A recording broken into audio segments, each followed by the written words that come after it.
Hey guys, what is up? It's Dusty here, and welcome back to another crypto video. We got some breaking news on the Ripple v SEC lawsuit. SEC v Ripple XRP community court denies SEC's request for personal records of individuals not connected to XRP. Accordingly, the court finds that the SEC's request for individual defendants' personal financial records, apart from those records of XRP transactions that are already promised, are not relevant or proportional to the needs of the case. Accordingly, the individual defendant's motion is granted. The SEC shall withdraw its request for production seeking the individual defendant's personal financial records and withdraw its third-party subpoenas seeking the same. If, as discovery progresses, the SEC uncovers evidence that the individual defendants have not been forthcoming with the records of their XP transactions, it may provide such evidence to the court and renew its application. So ordered. Signed by Magistrate Judge Sarah Netburn. So this was a really big announcement. We needed this. We wanted this. Why? Well, we've talked about it on the channel before, I think, but we did not really want the SEC to have all the information of Brandt and Chris Larsen because it was most likely going to be used to scare us, the investor. Because I can't really think of any other way or reason why they would need all transactions and all things that Brandt and Chris Larsen have spent money on in their lifetimes. It's a little bit strange, right, to get their complete bank statements. Now, it is obviously being granted. So the individual defendant's motion, that's really positive. It's once more just a positive thing within this lawsuit here that Ripple has once more won a small part. So you can kind of call this a 3-0 for Ripple. Here you can see the official part of everything.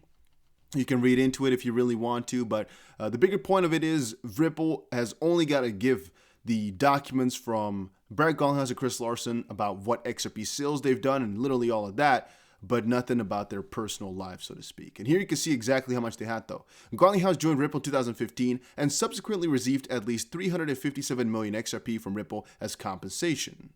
The SEC claims that from 2013 to the present, the individual defendants offered or sold a portion of their individual holdings of XRP to the public in exchange for hundreds of millions of dollars. 1.7 billion XRP, netting $450 million for Larsen and his wife, 375 million XRP, netting $159 million for Garlinghouse.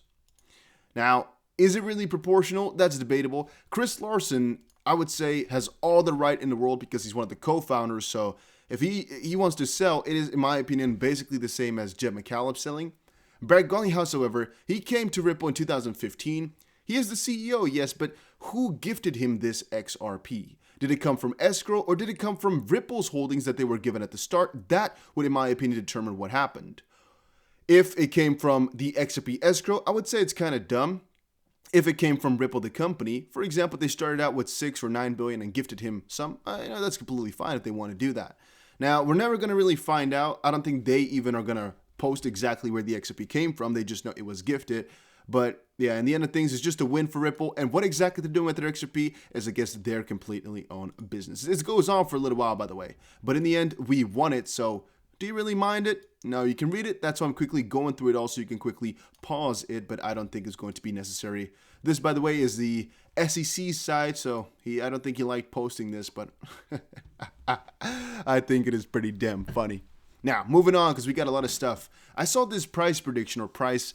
Yeah, I'm going to call it prediction by Crypto Bull. He said, if XRP repeats the spring 2017 fractal, we will see prices rise to around $6.10 by the end of next week, followed by a correction down to about $2.38 by May 8th, and a final push to around $32 by the end of alt season by June 5th. So what is interesting is that he actually put an end date on altcoin season. By the way, guys, if you are enjoying these daily crypto updates, make sure you press the like button. And if you haven't done so already, make sure you subscribe because, man, I think these updates are good. But you know what? Yeah, just make sure you subscribe. He has said April 17th, $6.10 for XRP. I think that's a little bit high because that is about 1 week from now. That is pretty heavy. But from a different perspective, we're all expecting XRP to keep rising over the longer term. So I mean, it is possible. Yet, once more, it's a little bit too high, in my opinion, for the short term, even though Ripple is really doing good in this lawsuit. If they get relisted, if everything goes well, I still don't think we'll really get above $2.50 or so in the near term, because what is going to push it there? Only if it would have won the lawsuit completely, it would be logical. But once more, this is based upon 2017, and there is always some legitimacy to it. However, yeah, if it's really going to turn out to be true, we will find out afterwards in hindsight. But it's something to take a look at and think about. Now, the two most important dates are once more this Monday, which is the 12th, the next Monday, and then the next Thursday. So keep that in mind. We might get some smaller pumps happening here as well as we get closer to these dates. Then Ripple CTO hints at XRP ledger upgrades to enable an NFT strategy. These were some hints. It was basically David Schwartz and what is his freaking name? The Dutch guy of XRPL Labs going back and forward a little bit. He mentioned them. He also said NFTs shouldn't be cluttering up the main chain. They should be live on federated sidechains so they don't bloat the XRP ledger because you don't make XRP worse for payments. There was basically a bigger discussion, right, in the CoinField interview where he basically said you can get a lot of DeFi, you can get a lot of things on XRP, but you would have to compensate.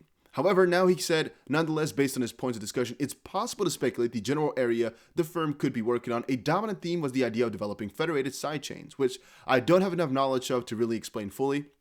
So do not request that from me, but it is an interesting point because otherwise building things on XRP that are not related to payments is kind of dumb because you're slowing everything down and you're making things worse for payments. Then Ripple and Bitstamp together move a staggering 366 million XRP.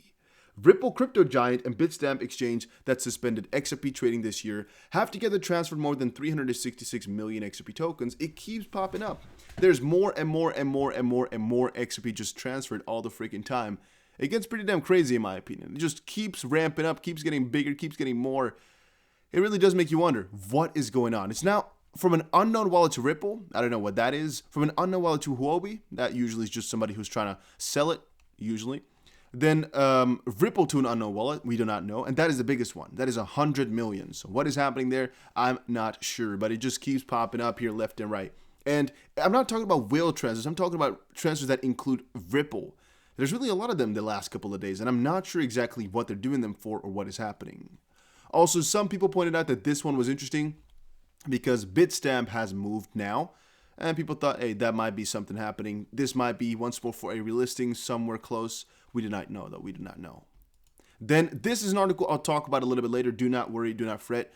XRP lawsuit effect. This exchange CEO says selling unregistered securities is a made-up crime. Even that one, I guess we could make a whole video about these two on its own. Let's actually cover this one then.